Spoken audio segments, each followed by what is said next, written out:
Commissioner Sacks? Here. Commissioner Weiss? Here. Vice Mayor Woodward? Here. Thank you. Thank you. If you are able, please rise for the invocation and pledge of allegiance.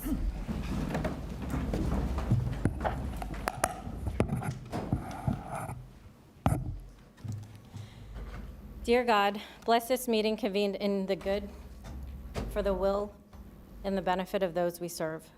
Give us the strength to overcome the obstacles we shall surely meet, and the wisdom to make good use of the opportunities we share that we shall surely find. Amen. I pledge allegiance to the flag of the United States of America and to the republic for which it stands, one nation, under God, indivisible, with liberty and justice for all.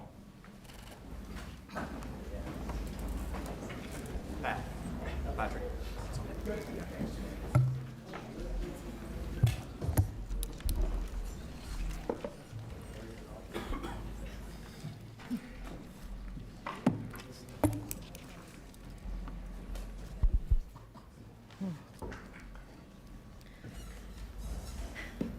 Do we have notice? We do.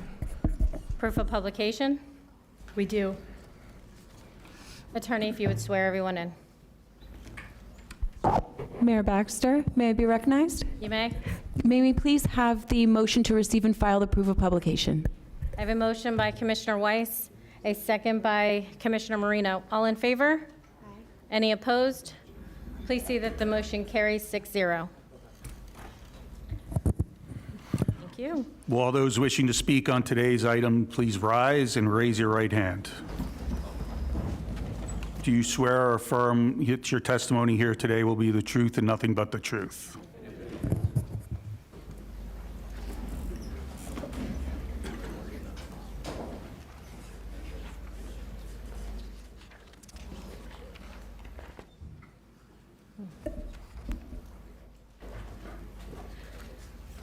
We have limited today's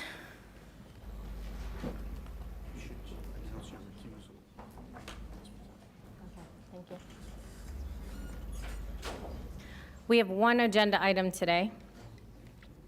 Because I have made very public statements against my opposition to this, they feel I cannot be a biased participant in the vote.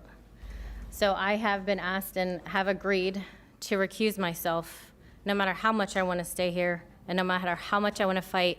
I believe it is my duty and obligation to not put the county at risk of a very large lawsuit. So at this time, I am recusing myself, and I am passing the gavel over to Vice Mayor Woodward.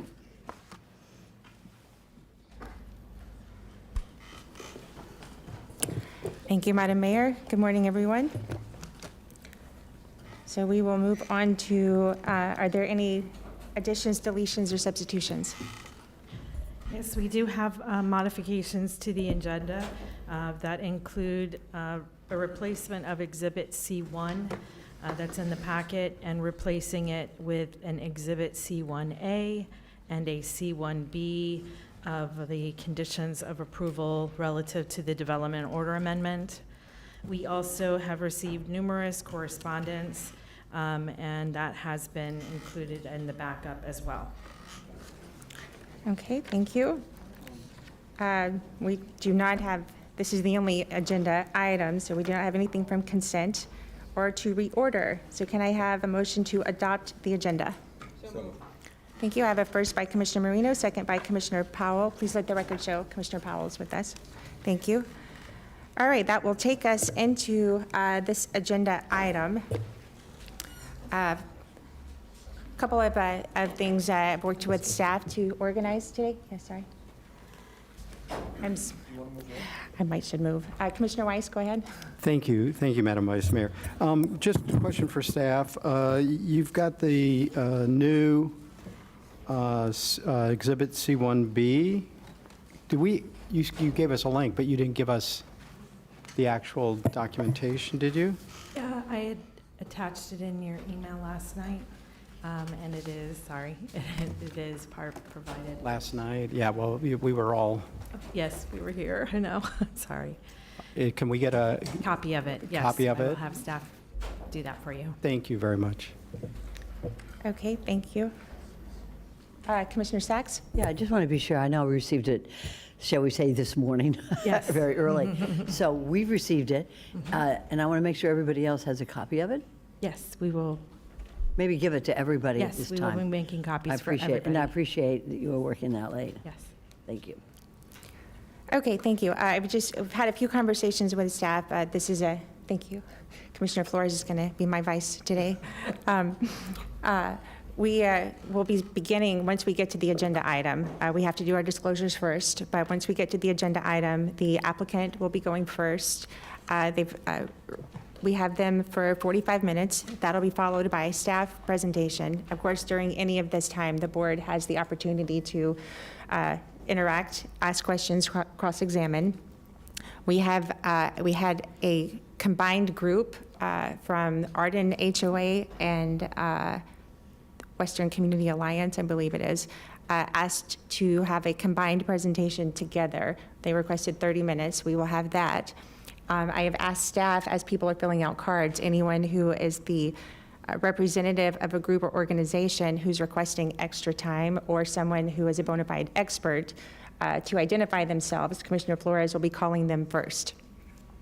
After that, depending on the time, that may be the time when we break for lunch, and then we will move on to the public comment. It was publicly noticed, everybody would get a minute and a half. I'm going to hold to that. Everyone will still get the minute and a half. Then we will proceed throughout the day. So I just wanted to let everyone know that's the order of events for the day. I will request decorum in the chambers, no clapping, booing, any outbursts. Please, we are here to listen and to get through this. So with that, we will have our disclosures. I'll start with Commissioner Marino. Thank you. I had meetings with Susie Lozelle, Janice Ridnour, Rochelle Smith, Santiago Lantanazio, Sharon Merchant, Ernie Cox, Enrique Tomei, Steve Abrams, Brian Seymour. I have filed a multitude of correspondence with the clerk, and I have visited the site on many occasions. Thank you. Commissioner Powell. Thank you, Madam Mayor. I've had emails filed with the clerk. I have met with Steve Abrams, Enrique Tomei, Ernie Cox, Terry Dewey,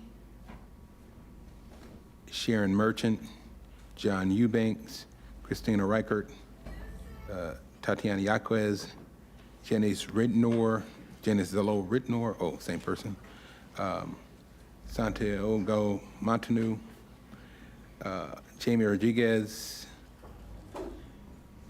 S. Burke, Colleen Hackett, Nick Arasi, Parag Matharia, Ben Brown, Terry Rizzo,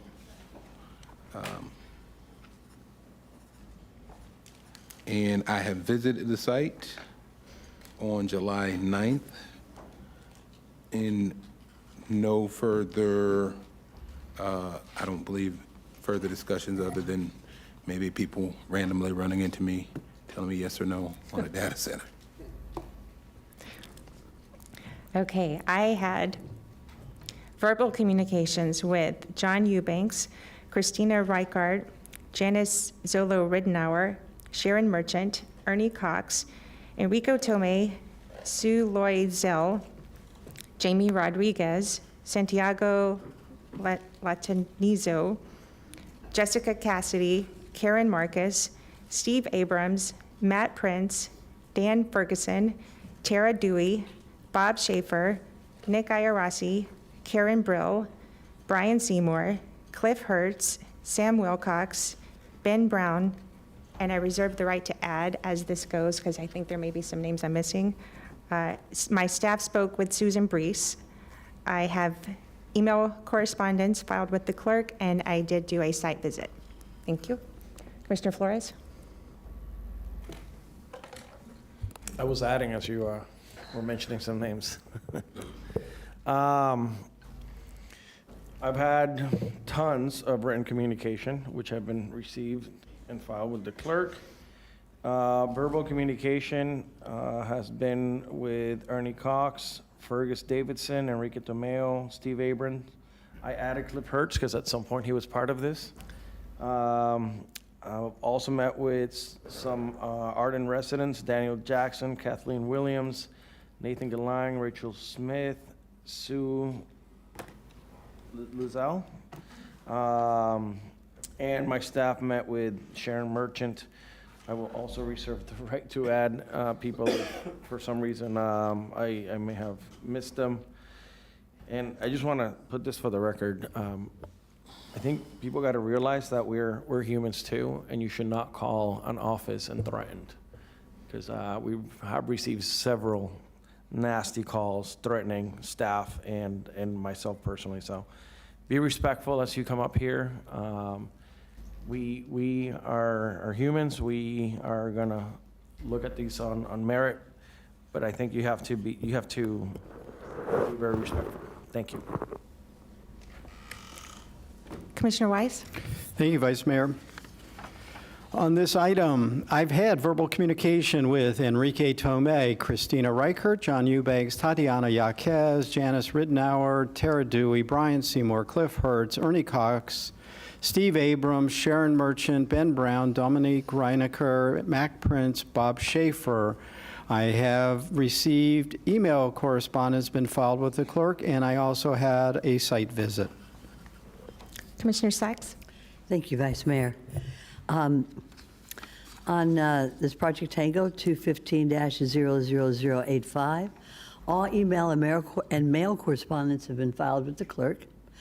Verbal communications, I've spoken with Steve Abrams, Enrique Tomei, Ernie Cox, Nikki Arosi, Sharon Merchant, Tatiana Yaquez, Christina Reichert, Ronaldo Diaz, Janice Zolo Rittenauer, John Eubanks, Tata Dewey, Raymond Penuela, David Zita, Sam Young, and Benjamin Brown. I've also had a site visit. I've toured Central Park Commerce Center on February 12, 2026, and toured the Arden community on July 9th, 2026. Thank you. Okay, 2 additions. Commissioner Flores? Vice Mayor, I forgot to mention that I did have a site visit on May 12th. Thank you. Okay, Commissioner Marino? I'm going to reserve the right to add, because, going back, this has been a discussion for a very long time, so a lot of us up here have talked to a lot of people. For good measure, I'm going to add Cliff Hertz, because, yes, I think I talked to him months ago about this, and then I'll have, if there's any more, I will add. Thank you. Okay, Commissioner Powell? Thank you, Madam Mayor. I would also like to add Cliff Hertz. I may also add Brian Seymour. I see Brian Seymour all the time. I heard some people say him. I'm not sure if we talked about this. If we didn't, Brian, I'm sorry. But if we did, put Brian in there too. Better to over-disclose, yes. Okay, I also wanted to let staff know, we usually stop taking cards. I'm sorry, Commissioner Weiss, did you? Yeah, thank you. I also want to reserve, because I know I'm missing a couple of people. I'm staff researching it right now. Okay, yeah, I think we all may be adding names to our list before this is over. So, we usually stop taking cards when the agenda item starts. I have told staff if there's anyone in line right now that we will still collect their card, that they will be allowed to speak. But if you're not in line at this point, we're asking the applicant to come forward and begin their presentation.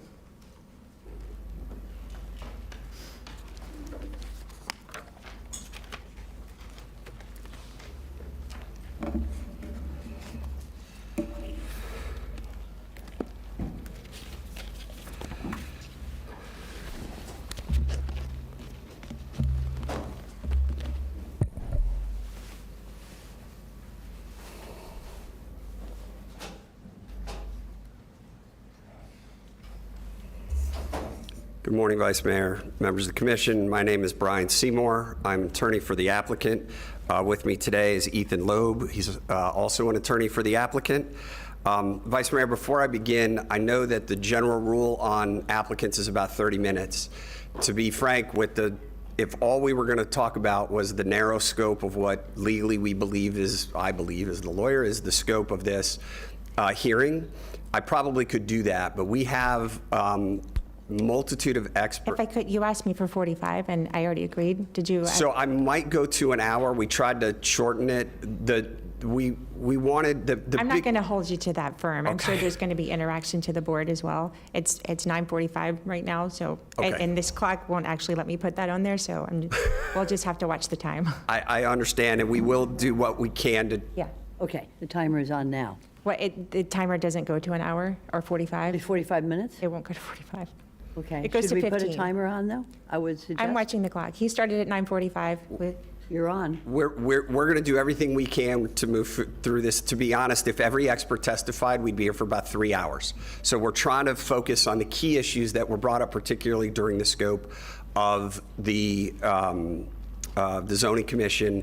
Of those experts, 2 of them are internationally renowned noise experts. One on the subspecialty related to low frequency noise that you will probably hear about. So you can we're going use to your let time them get to convincing there. me, or we can start No, moving I'm forward. just I wanna giving hear a what they have to background. say. I'm not Well, convincing. we I'm want to just giving hear. you the background Okay. of where we are. I do have, for the record, the resumes and the CVs for all of the experts, as well as the reports, just as a little belt and suspenders. There's a lot of work done. I think they're all in the record already, but just for sure, I'd like to submit that to the clerk, so I'll just leave this here for right now. And so what I really want to start with is there's a lot of misinformation. There's been a lot of discussion surrounding what's actually on today's agenda, and the square footages and the uses and the words and the terminology. And I want to sort of narrow that a little bit, because the phrase large-scale, hyperscale, AI data centers are used. Your code uses the phrase data and information processing. And so for the majority of what we're going to talk about, we're going to talk about data and information processing, which is a permitted use under your code. It is permitted on this site as a site that has an EDC land use with an MUPD, a multi-use plan development. And what's actually before you today is not the totality of the master plan. It is what's referred to as Phase 2, or the Phase 2 property. And you'll see that in the presentation that comes up. Within that Phase 2, what we're asking is to allocate existing permitted uses. Of those uses, the majority is a warehouse use. The use we're going to end up speaking about pretty much, I think, all day.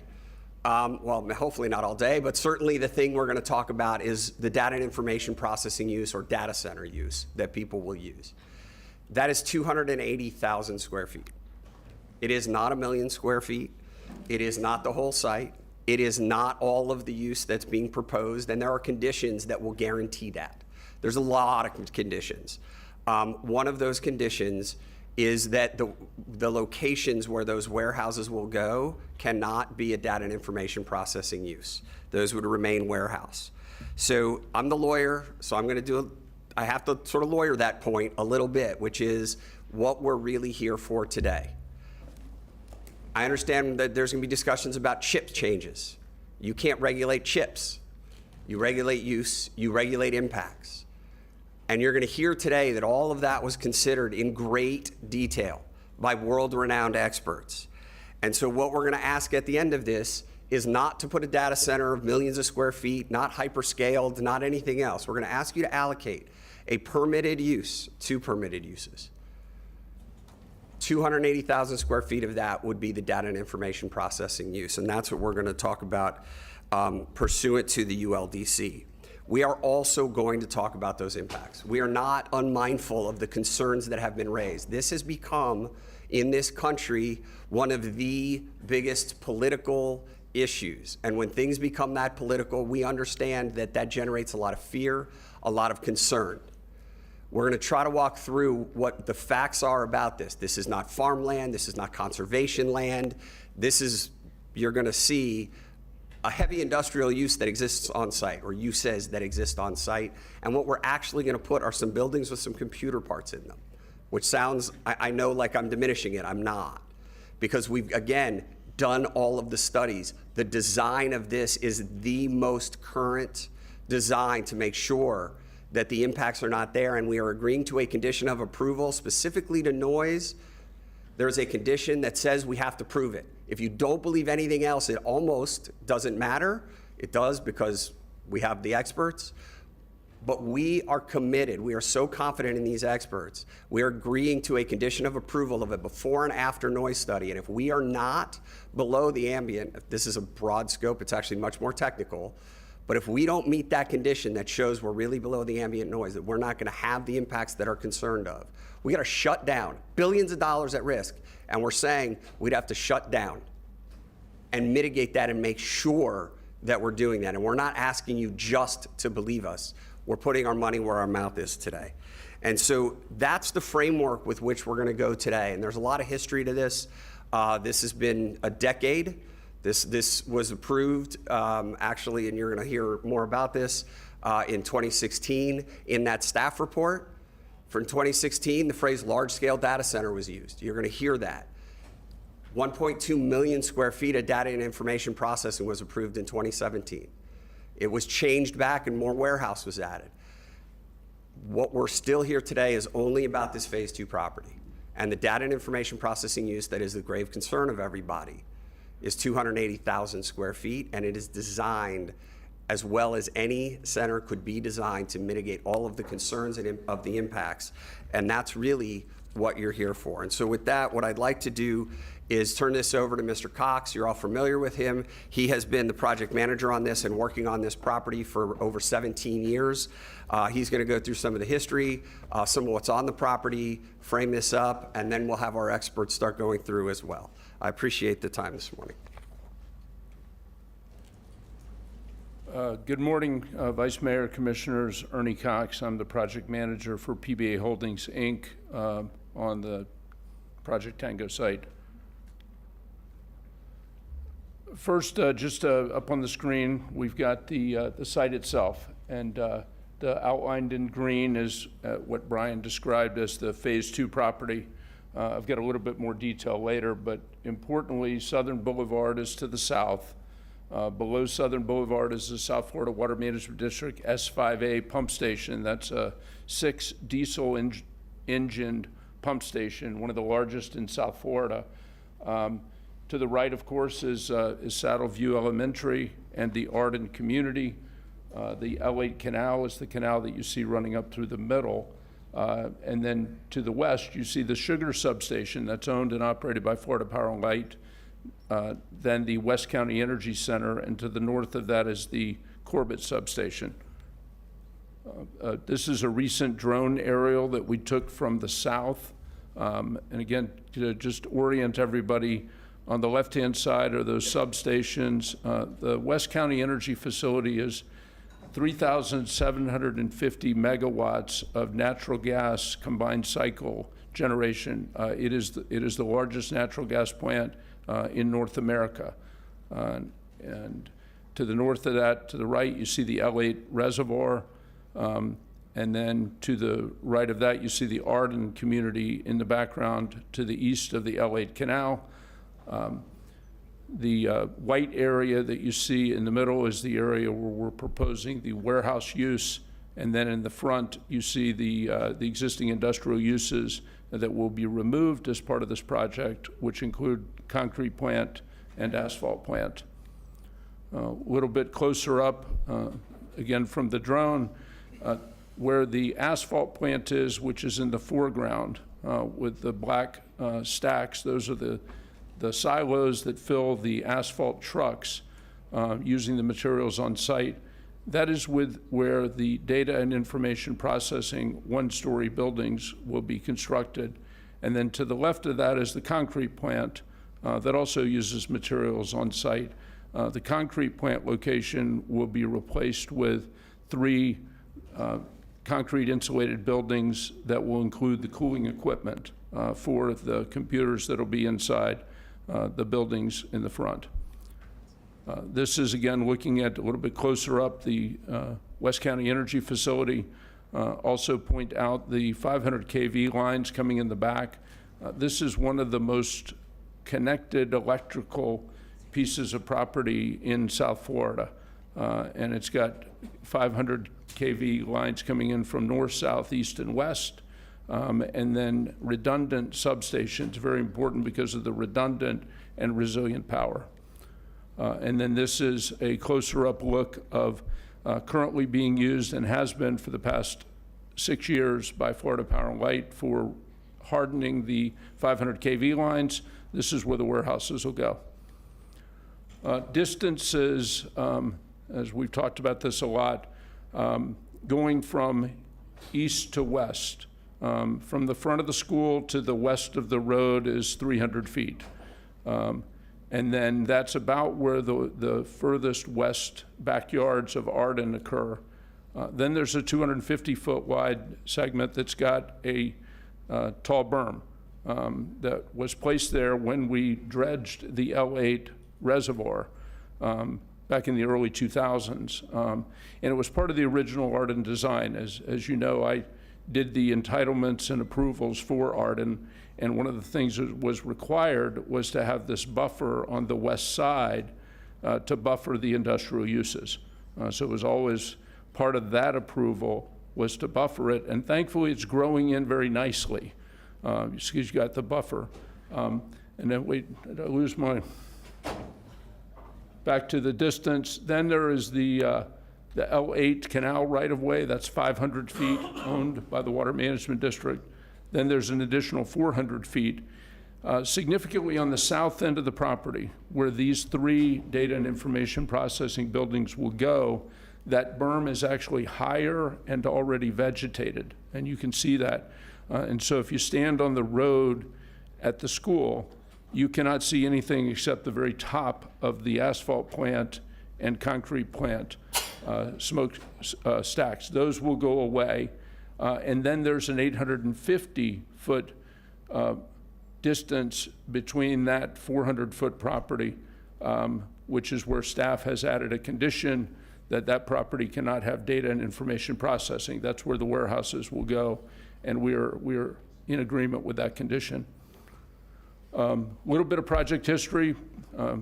Brian mentioned it before, but the original comprehensive plan and zoning was done, started 2014, 2015, 2016, which approved the uses on this property with the square footage to be allocated through future site plan applications. In 2017, site plan was approved by DRO with 1.2 million square feet of data and information processing in phase 1. That was then amended, and we switched out some of the data and information processing from phase 1 into warehouse in phase 1, again leaving the full square footage for phase 2. In January of 2025, I was before you with a comprehensive plan and MUPD amendment to add the land up front, the additional 64 acres. And then as Brian said here on the screen are the numbers we're here today, asking to allocate an additional 280,000 square feet of data and information processing, 148,000 square feet of minor utility, that's the cooling equipment inside the concrete insulated building, and 1,146,564 square feet of warehouse. This is the current approved master plan from April of 2025. It shows in the front the site plans for the asphalt plant and concrete plant. This is the proposed site plan, proposed master plan that's here today, which will remove the asphalt plant and concrete plant. These are the changes that have been made. I've already gone through the square footage. These are detailed in the staff report. We've also, since December, done a lot of work with moving the buildings to the west, particularly data and information processing, putting cooling equipment inside the buildings, and then multiple studies which are all in the record, but we're going to bring up a few of the experts, with the primary concerns being sound and low frequency sound potential impacts. Just one thing on valuation and projected tax revenue. There's been some question as to what this project will be at build-out, which we anticipate to be in 6 to 7 years. This will be a $34.5 billion asset. Most of that is equipment and computers, and that'll generate at build-out $561 million in tax revenue. These are just a few of the allocations. The allocations are detailed in the tax bill.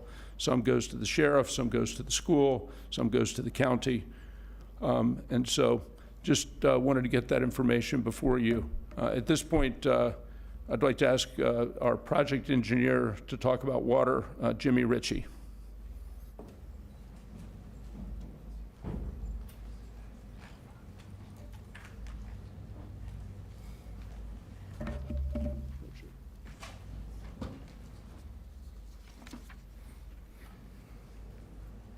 Good morning, Madam Vice Mayor, Commissioners. My name is James Ritchie.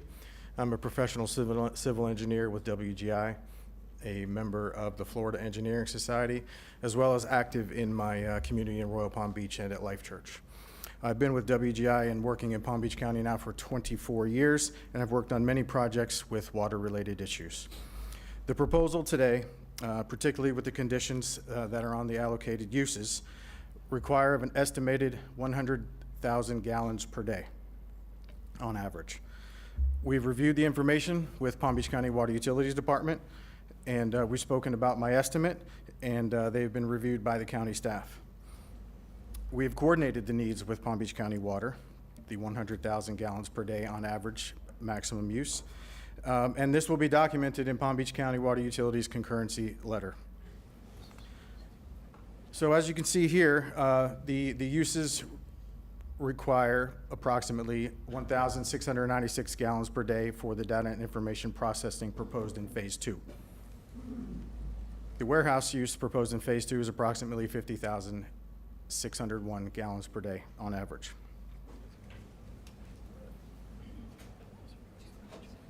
This is estimated on approximately 9 gallons per human being in the data information processing. These are the employees on staff that will use water for hand washing, toilets, and the like during the normal day. Compare this to a single-family home, which has an equivalent residential connection as termed by Palm Beach County Water of approximately 270 gallons per day. The proposed use of data information processing is the equivalent of less than approximately 7 single-family homes, as proposed in this Phase 2 use.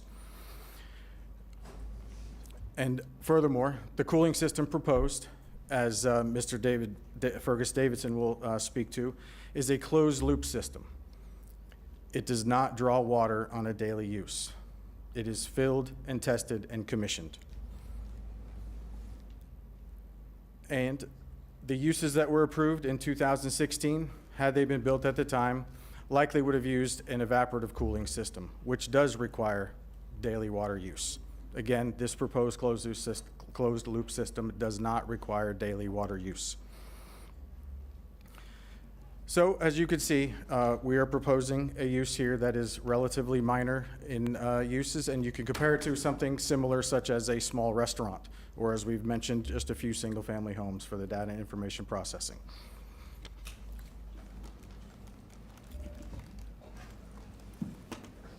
And that is, that's all regarding water use. One moment. Commissioner Powell has a question. Thank you. Thank you for your presentation. You're welcome. This closed-loop water system, is it in place anywhere else right now that we can look at as an example? Because I know in the report it indicates that I think it was less than 5,000 gallons per day. Maybe I'm missing it somewhere. But is there? Yes, Mr. Davidson can answer that in probably much more detail than I. But a closed-loop cooling system, everybody probably drove in here one today, except for those folks that might be driving a battery-operated vehicle. Your car, its cooling system is a closed-loop system. You fill it up with coolant, you close the cap, you run the system. You don't add water to it every day. Maybe back in the 70s, we used to add water to the cooling system all the time because they were probably not as efficient and needed it. But now a closed-loop system is in your vehicle. That's probably the simplest and easiest example I can give you. Thank you. Is that technology being used in any other? Yeah, we'll defer that to Mr. Davidson. Okay, thank you. You're welcome. One moment. Commissioner Sachs. Thank you, as an expert for testifying here today. So you really don't need the large aquifer that sits outside by the aggregates, do you? Because you have a closed system. You could build this for 1,696 gallons per day for a data and information processing. You could put that along with the warehouses just about anywhere because you're using a closed system. Correct. Is yes. that correct? Yes, we will So draw you the don't- water from the nearby. So you don't need to be close to the large aquifer that sits there at aggregates. That is not a question within my expertise. We'll have to defer that to our project manager. Actually, it is. Excuse me, sir.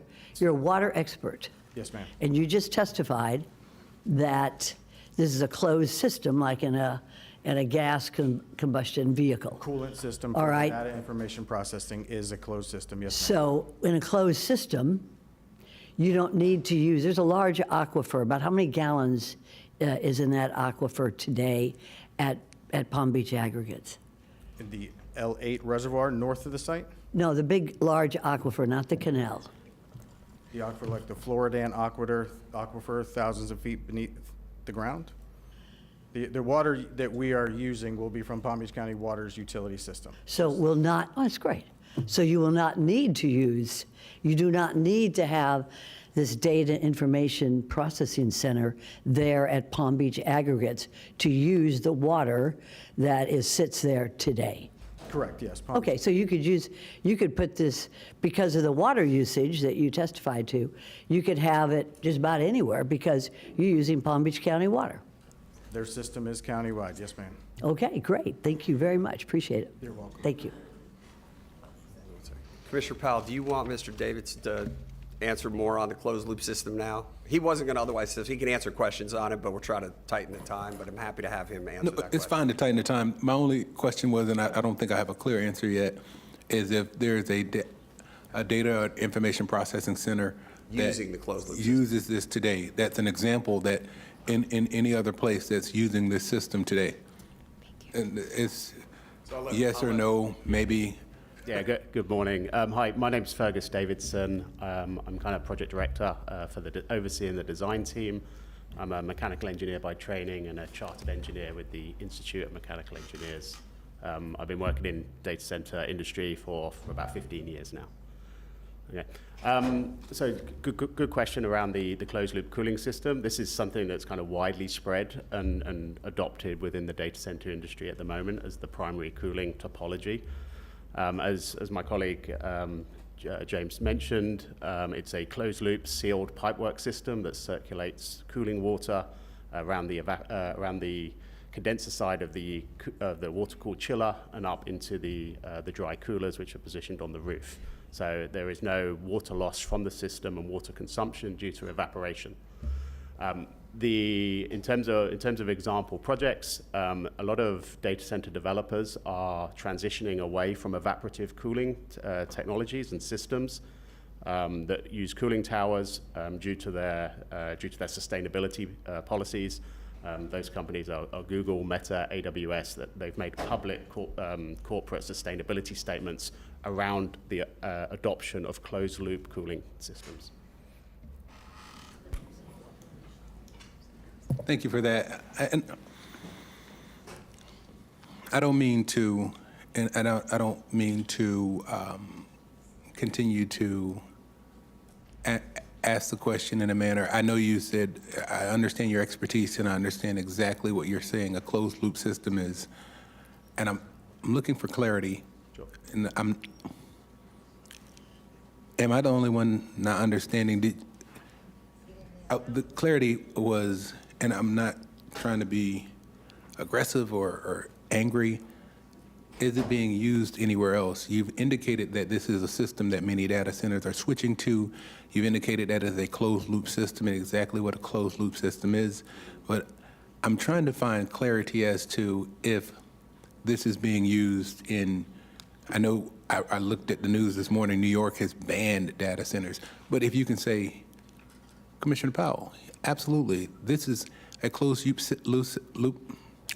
system is being used in Michigan right now. That's all I'm looking for, and I think I'm missing it, and it might be me. I mean, because I'll take full responsibility. Yeah, there are there are hundreds of data centers within the US that are adopting closed-loop cooling systems, either through air-cooled chillers and/or in this project we're actually using a dry cooler that has better acoustic properties. So, yep, So they're in use right now? 100%. Thank you. Commissioner Flores? So you used the word adopting. Adopting means that it's underway. In construction, so there are projects that are in operation. They're not actively being used. There are projects that are in operation and in construction. Where are they in operation right now? They're throughout the US. The crowd, please. We have a long day ahead of us, so we gotta stay calm. But I'm under NDA from my clients. Can you say a city? So Phoenix, Arizona would be a classic example where there is limited and restrictions on water use, and they are using closed-loop cooling technologies for data center development that are in operation and in construction at the moment. You have to understand this from our side. Sure. You are saying to us that the technology has changed. That a data center is not what it used to be. That has come out of your side. So my question to you is, how is this, what you're proposing here today, different than that old technology in relation to water? Yeah. So my comment was actually the cooling technology has changed. So, 10, 15 years ago, the data centers would be using evaporative cooling technology, i.e. a cooling tower that is cooling the cooling water through evaporation, which has a high water use and an environmental impact from water use.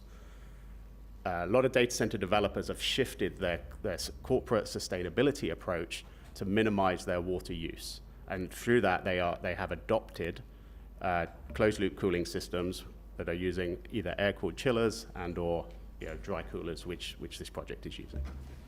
And those projects are in construction and in operation, again, in Nevada and in Arizona.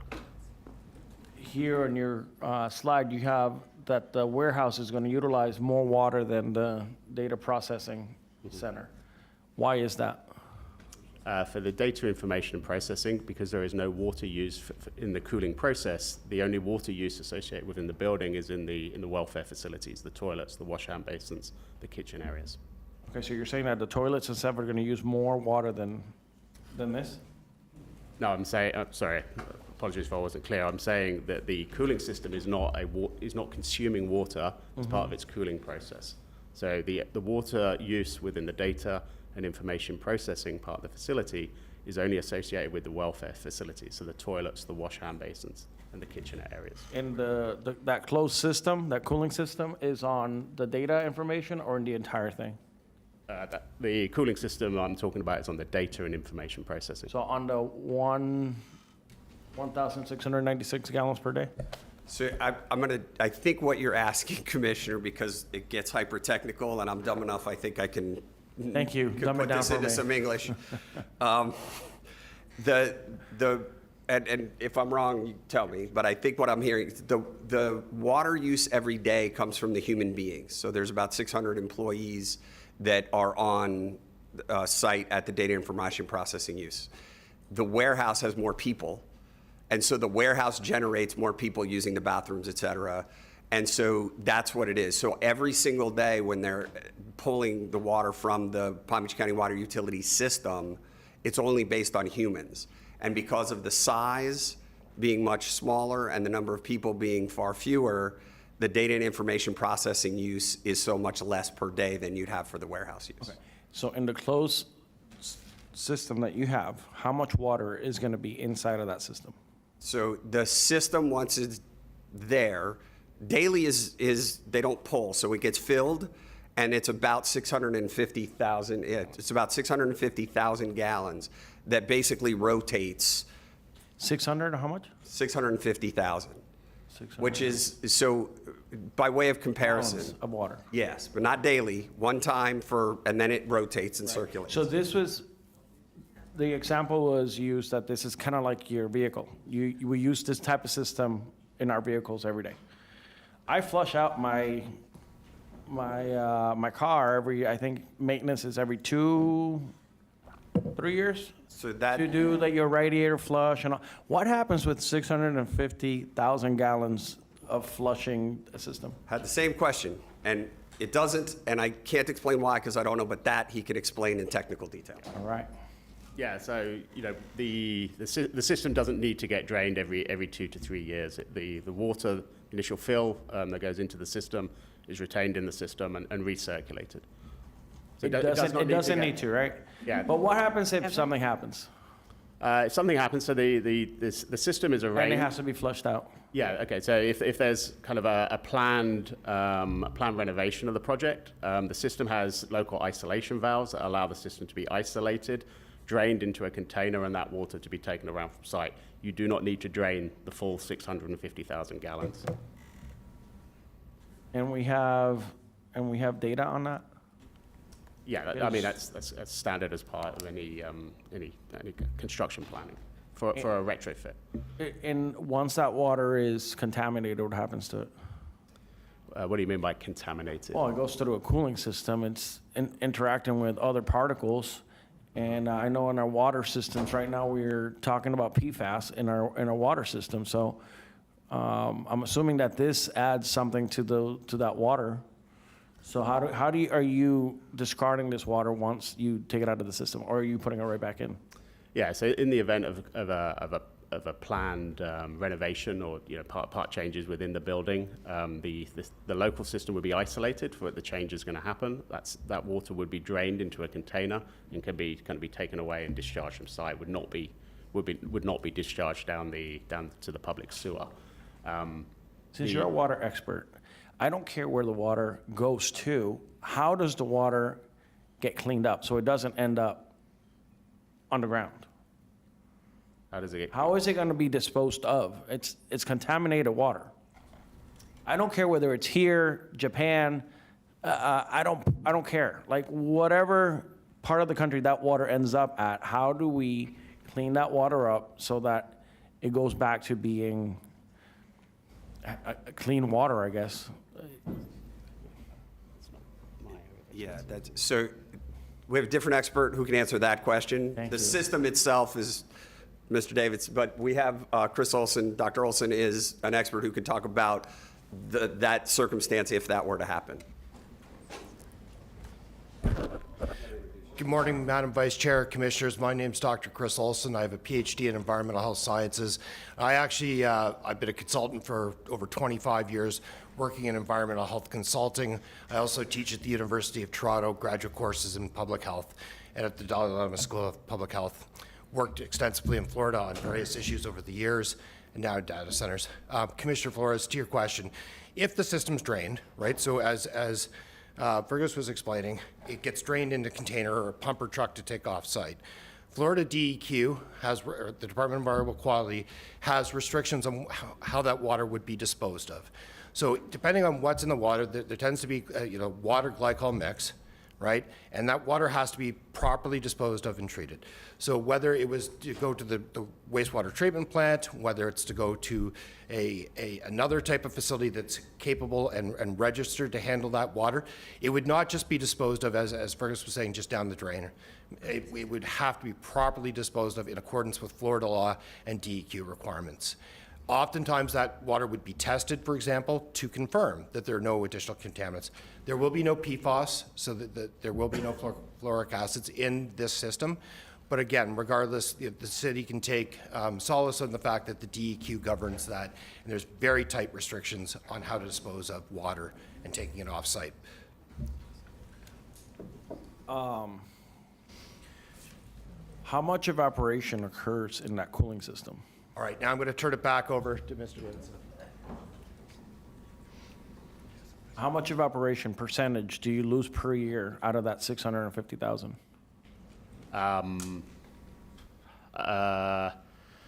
Outside of planned shutdowns and remedial works, you mean just through kind of? No, I'm just saying that I'm assuming if it's a cooling system, that it's extremely hot temperatures that you're trying to cool down, there's some sort of evaporation that occurs in that, no? No, it's a sealed system. So it's a sealed pressurized pipework system. So Okay, so then there's no system losses. You're not going to be adding more water annually.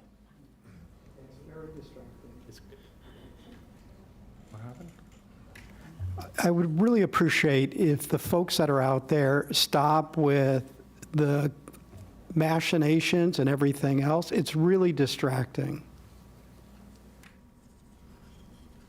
Okay, so Yeah. Sorry, what system you operation. just said is that there was no evaporation Correct. loss at all. Correct. Okay, thank you.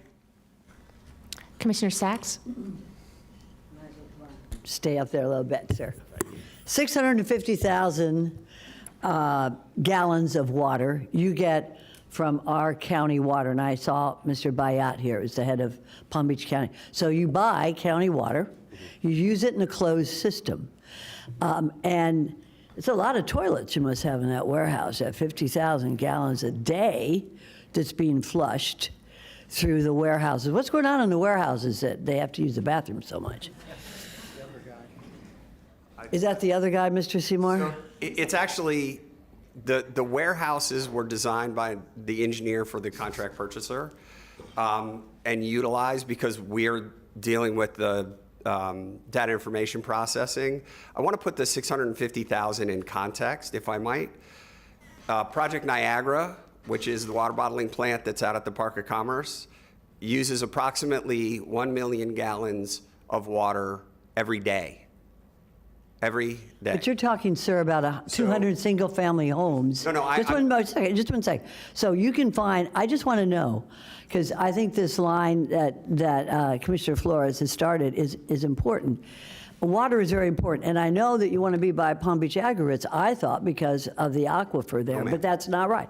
You could be in Union County or Dixie County or Hendry County, because you're going to have this, you're going to buy 650,000 gallons of water from the county or whatever county it may be, doesn't have to be Palm Beach, and you're going to use that in a closed system.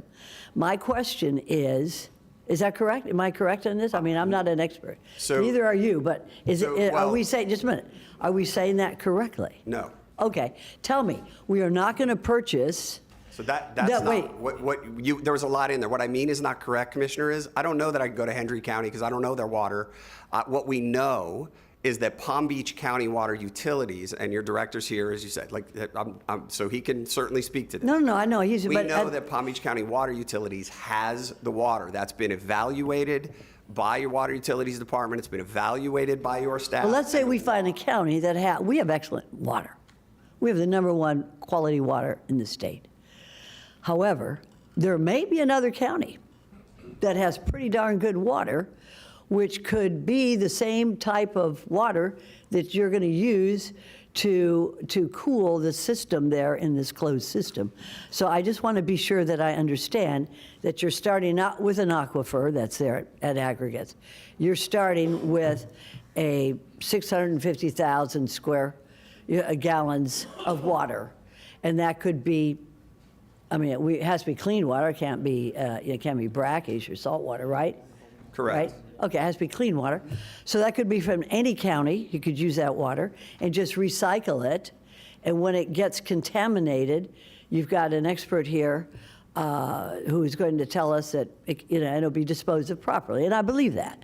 What I'm just looking at is, what are you doing with all this water in a warehouse that you say is for toilets and washing their hands per day? You're conflating the issue a little bit, Commissioner. There's two different sets of, let's call it sets of water.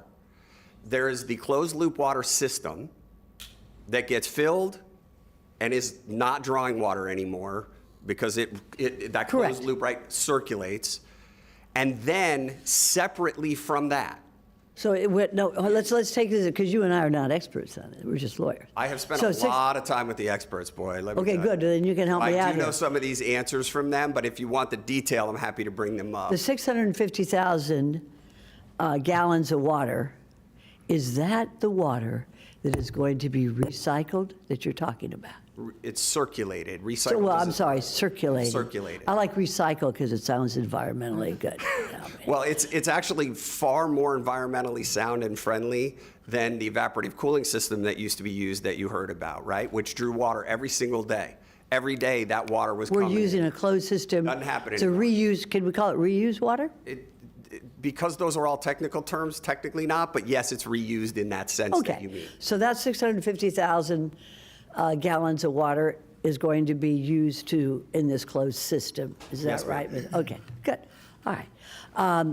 What was the second part So of what that you're is talking? separate from what you see up there. The code, the regulations that we look at from the daily water use is what Mr. Ritchie was talking about. So completely separate, once the closed loop system is filled, the only water that comes daily now is for the human beings. There are fewer humans inside the data and information processing that are using the bathroom, washing their hands. It's a much smaller facility. You'll have fewer employees there. And then the warehouse, and this is all based on engineering, obviously, right? And again, your staff went through all this. The warehouse, because of the way the warehouse operates versus the way the data and Cooling information system works, processing right. operates, the way that the people are, how many people work in a warehouse versus that would work in a, like those, you know, they're different jobs or different types, obviously, as well. But there's far more just pure human beings, more bodies inside that warehouse is going to generate more of that daily water use. Now And that- that's why that's separated from From the system. 650,000. So the 50,601 gallons per day in the warehouse is separate from the 650,000 gallons that it's going to be recycled. Where is that water coming from, that 50,000? That's county water, right? That is also coming from Palm Beach County Water Utility. Okay, and my question goes back, and I don't want to be sarcastic, but that's a lot of toilets every day. 50,000 gallons of washing your hands. How many people are in there, and what are they doing? So I don't have those numbers, Commissioner. None of us on our team do because we're not the designers of the warehouse. What I can only tell you is that the way the engineering, and water utilities can answer that question probably. No, but you are saying to us, you're going to have a warehouse. I And you're going to have understand. 50,000 gallons of water used per day by That's people. how the engineers have done their analysis. How many people are in there? Do you know, Mr. Seymour? Okay, Because thank you. that was given That's to it. us by the contract purchaser. That's okay, thank you. Commissioner Marino? So in the Data and Information Center earlier on, you said 600 staffers. What are the shifts and how many shifts are there? I'm going to confirm. I think I know, but I want to make 100% sure. So it's 3 shifts with 200 people at each shift. Okay, and in total for the project, the way you're bringing it to us now, you're talking about 100,000 gallons per day, is that correct? I'm not talking about the 650,000 because that's a one-time deal and that stays in a closed-loop system. The project you're bringing us today is how many gallons per day? The total is today for this, the allocation we're asking for today is about 52,000. Okay, and with the warehouses? With what's already approved, that would generate the other approximately Total of 100,000. 50,000. But I thought that we're talking about 100,000 a day. So this is where things have gotten very confusing. Please. So there is an existing approved site plan. There's Okay. an existing approved plan that was based on approvals on the master plan that was, the master plans exists, right? So that site plan, if you take that, in addition to what we're asking today, the total comes out to about 100,000 gallons per day. Okay, and But that's both pieces, what's already approved and what we're asking to allocate today. okay, so for relativity, what does Arden, the community of Arden, use per day? So doing the math, right, if, I think it's, how many homes?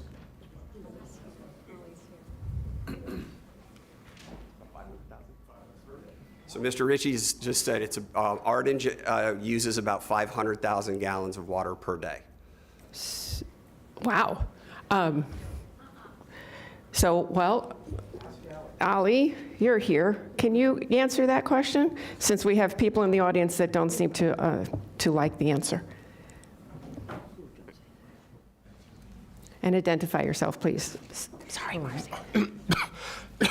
Morning, Vice Mayor, Commissioners, Administrator Abruzzo. So the question is on how much ordinance? Please identify yourself, just for the... Ali Bayot, Palm Beach County Water Utilities Department Director.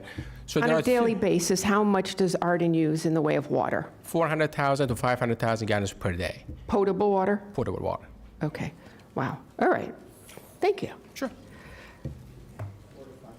400,000 to 500,000 gallons per day Arden uses, and this is, when this is finally built, it'll be, can I go back? I'm not as confused as I look, I promise. It's your meeting. I defer to the Vice Mayor. Just so you know, I'm treating this as a FIFA World Cup. I'm keeping track. You get 20 extra minutes right now. Can we be Argentina? Go ahead and fall down. Let me see it. Okay, go ahead. Okay. We're talking about phasing on this project.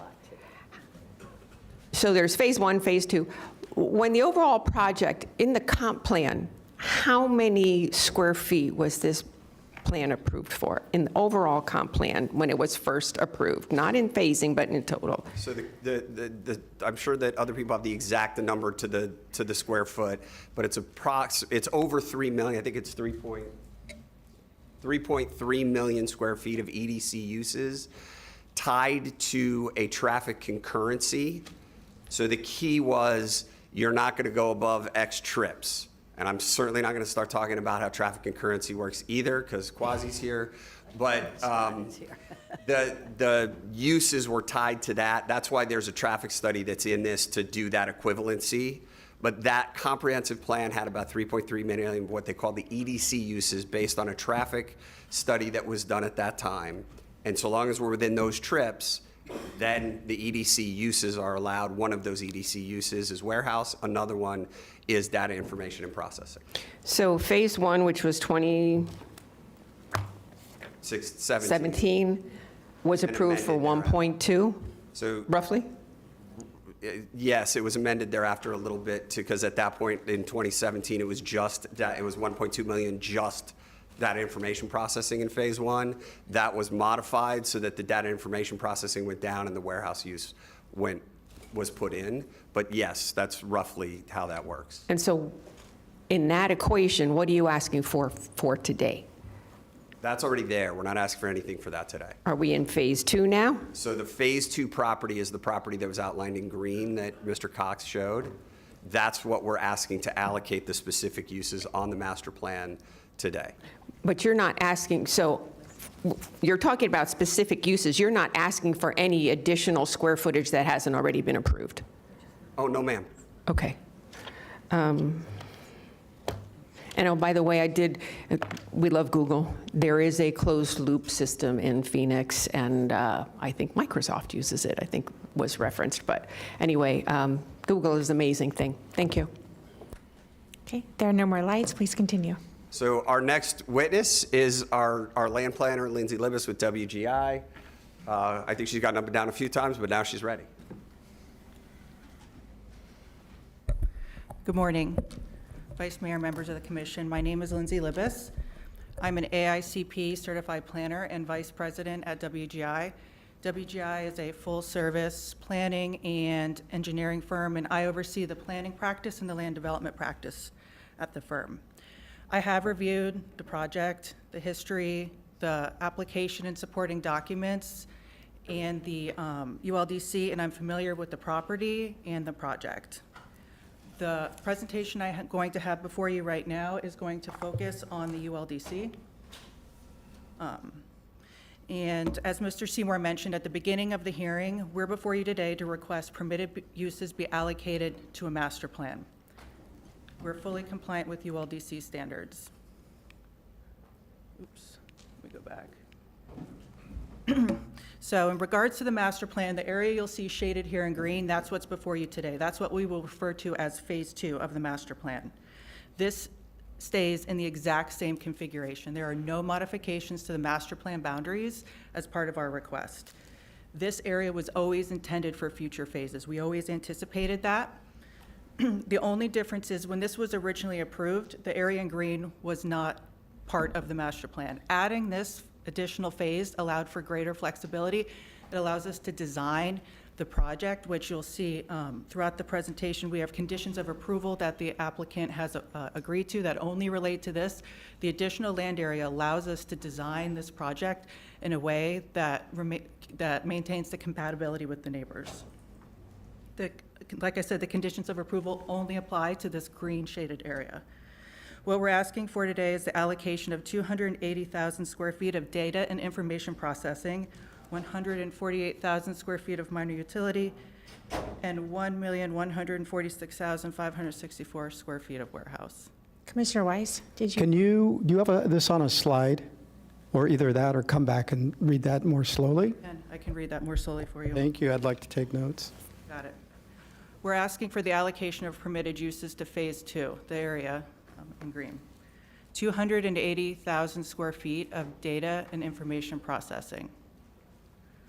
148,000 square feet of minor utility.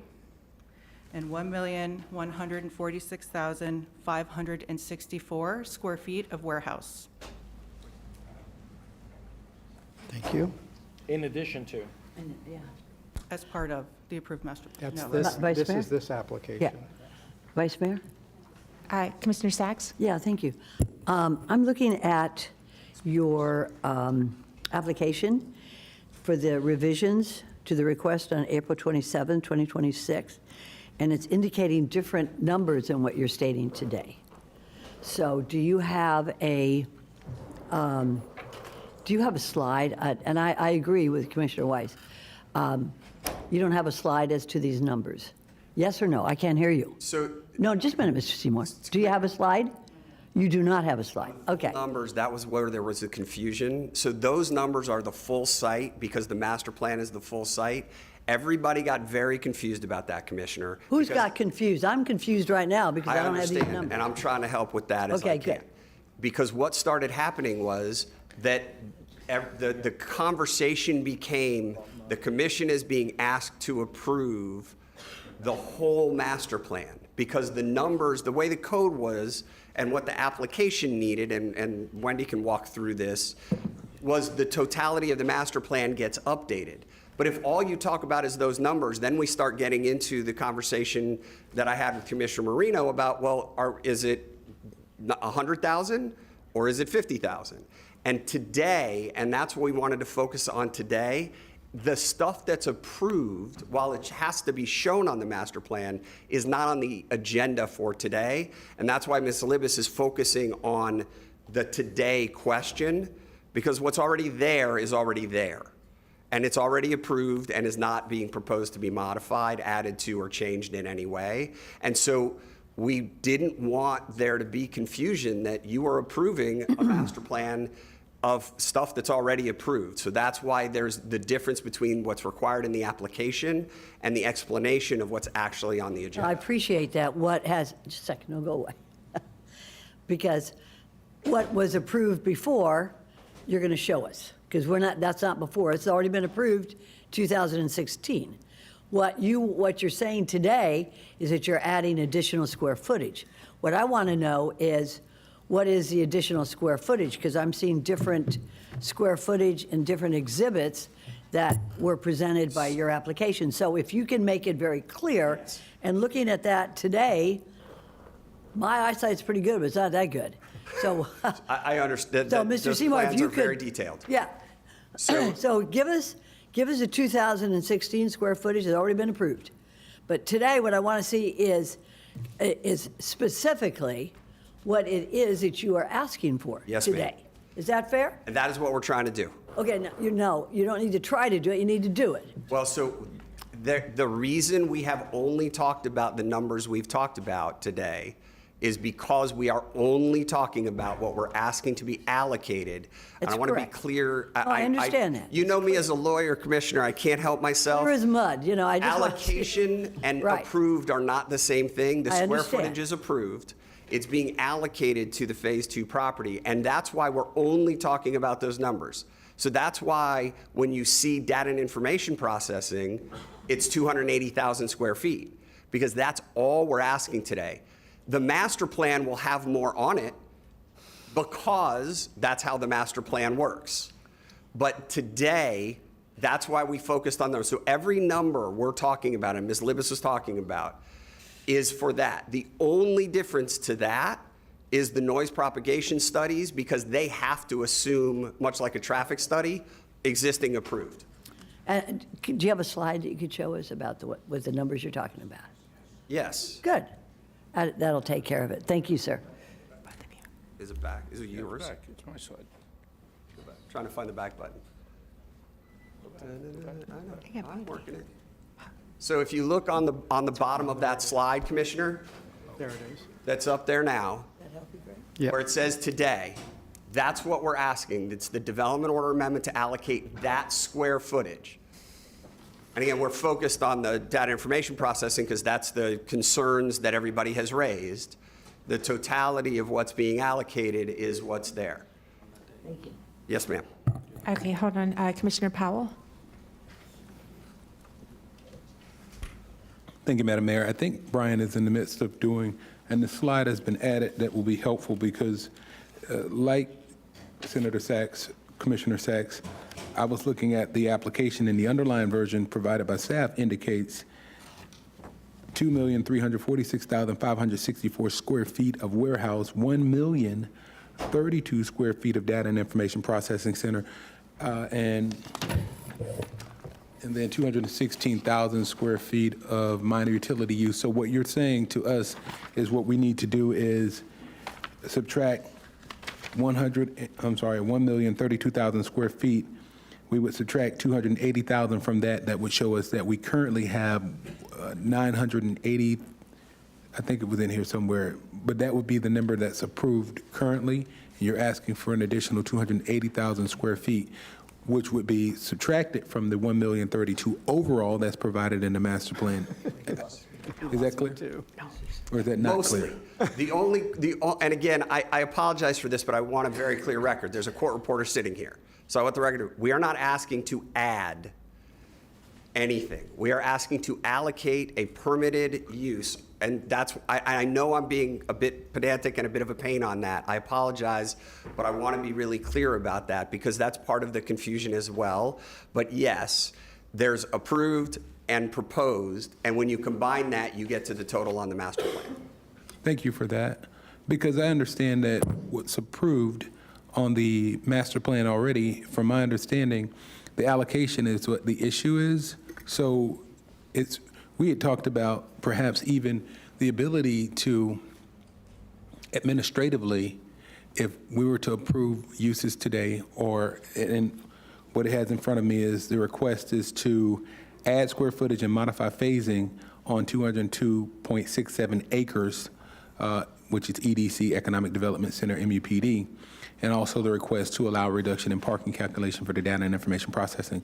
I just want to be clear that whatever we approve today, it's my understanding that eventually there could be administrative changes to the uses on the master plan or the site plan if we were to approve these numbers today. Am I wrong or correct? So Wendy? there can be within limitations. And because of that, staff has proposed a condition that there be no conversion to a data and information processing use within 850 feet of the property line. And Mr. Cox showed you, I can pull it back up if you want, but he showed you that 850 feet. That's where the allocated warehouse would go. And then that cannot be a data and information processing use. Now, if we were at DRO without coming here, that condition might not have existed. It does today. We agree to that no matter what. So that's the assurance that you get on a future administrative change not occurring for the warehouses that are proposed today. It does not have anything to do with anything that was previously approved. Thank you. Commissioner Marino? I'm going to be redundant.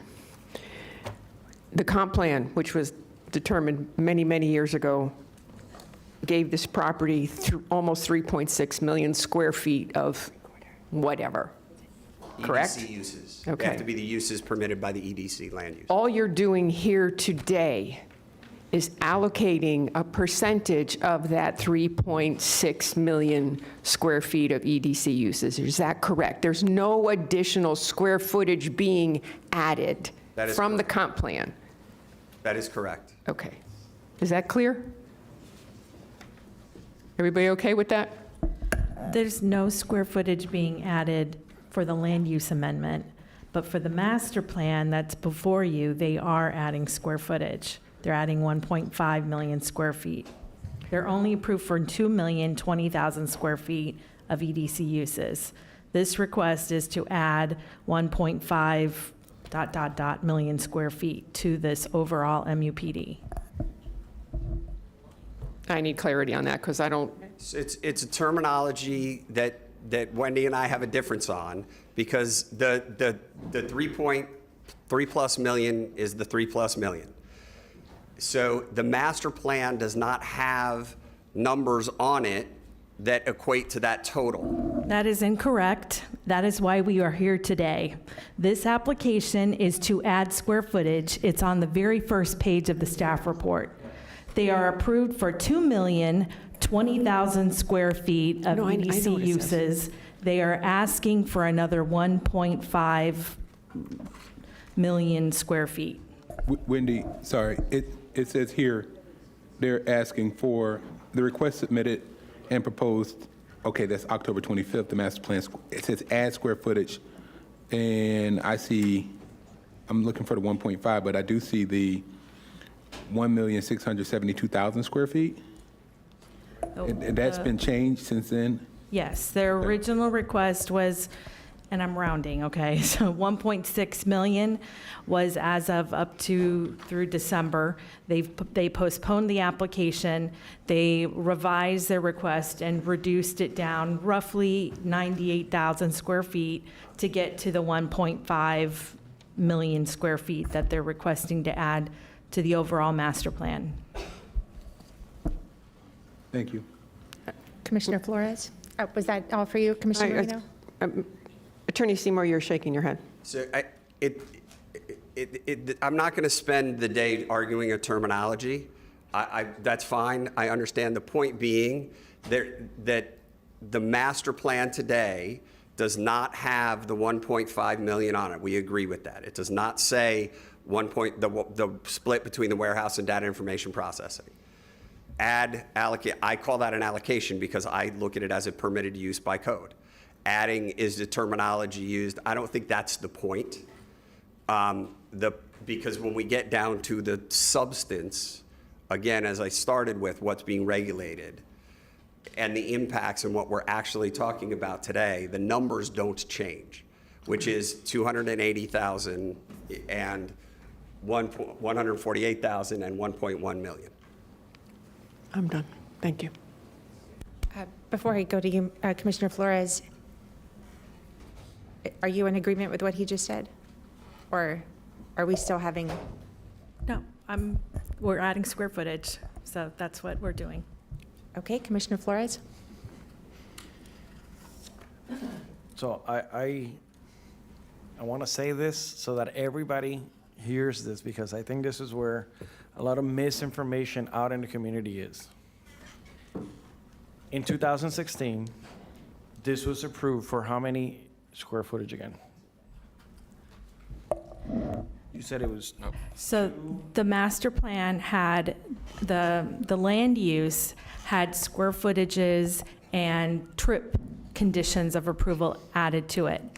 The concurrent zoning application that went along with that, which site planned it and added the concurrency, was for 2,020,000 square feet, which was less than what the land use had in the conditions of approval. Okay. So what was approved was 2,020,000 square footage total. Total. And out of that, how much was data information, whatever we called it at that time? Originally in 2016, they had allotted 1,200,000 for data information and processing. So 1.2 million. Right. Square foot. But since that time, it has reduced. It has reduced. And what is it now, today? The current site plan that's approved with a development order for this site is 1,200,000 square feet of warehouse and 206,000 of data information and processing. The remainder, and when you add those two numbers up, it will not equate to 2,020,000. The remainder, 614, is for a future phase. So that is still on the master plan. It still totals 220,000 square feet. It's just what's site planned right now with the development order is 1,200,000 square feet of warehouse and 206,000 square feet of data information and processing. So what you're saying, what they're currently approved today is 206,000 square foot? Correct. Okay. So anything above that, those numbers, is what we're here for today, correct? Anything above the 2,020,000 is what we're here for today. Okay. Yes.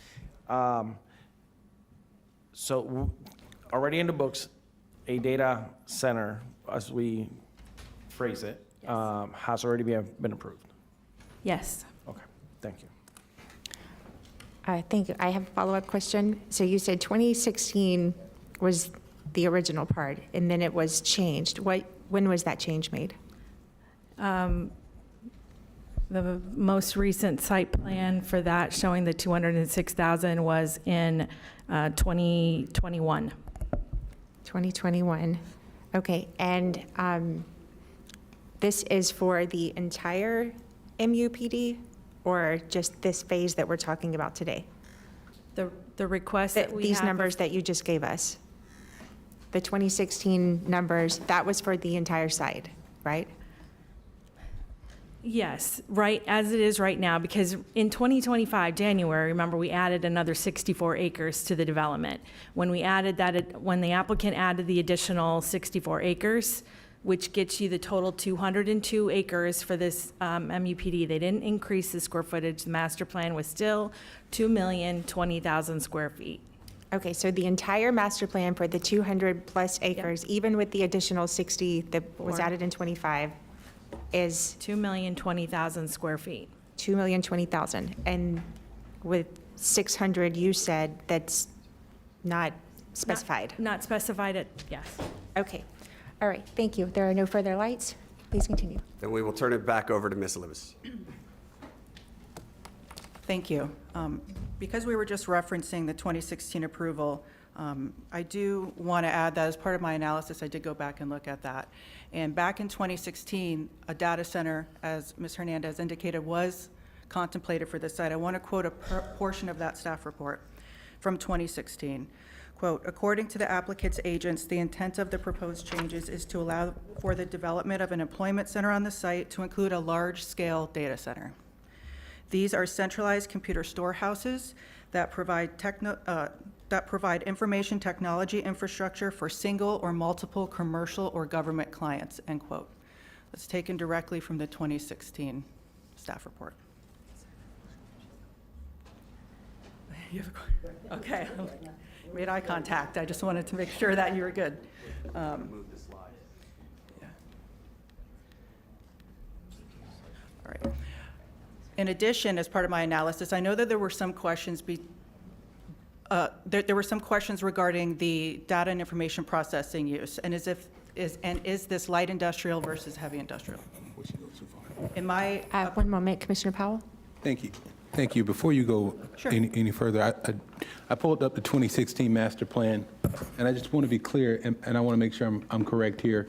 The master plan for 2016, it shows that the proposed data center square footage is considered light industrial and is limited to a maximum of 206,000 square feet, and that was from 2016. That's the approved master plan that's currently online. Am I right? I'm sorry? I don't see other uses. I see 2,020,000 square feet, but specifically for the data center on the approved master plan, the proposed data center square footage is considered a light industrial use and is limited from the current, the approved master plan that's online, and is limited to a maximum of 206,000 square feet, but it says pursuant to ordinance 2024, and it doesn't, I guess the ordinance wasn't approved yet when this was put online. Am I correct, Ernie?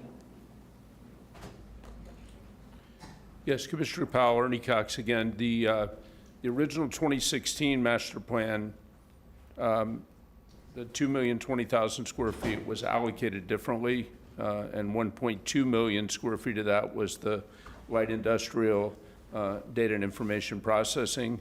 In the 2021 master plan, the allocations were different. So I think you might be looking at the 2021. Okay, and the last stamp on it shows date approved for, I don't know if it was it supersedes exhibit number 15, so it's stamped approved April 24th, 2025, so maybe that partition, That's the particular plan 2025 wasn't allocation. updated? Yes, it was updated. And that's when, what's on that is the 1.2 million square foot warehouse, the 206,000 square foot data and information processing, and then 614,000 square feet for a future phase, not allocated. That's what Wendy said a minute ago. I don't see that. Okay. I have it in front of me, that's fine. Okay, please continue. Thank you. So when we look at the use, I know that there were questions whether this is a light industrial use or a heavy industrial use. When I did my analysis, I focused on the ULDC and the current approvals and interpretations. And I do agree that a data and information processing use is a light industrial use and consistent with the EDC. In my professional opinion, this is not a heavy industrial use. What is there today is heavy industrial.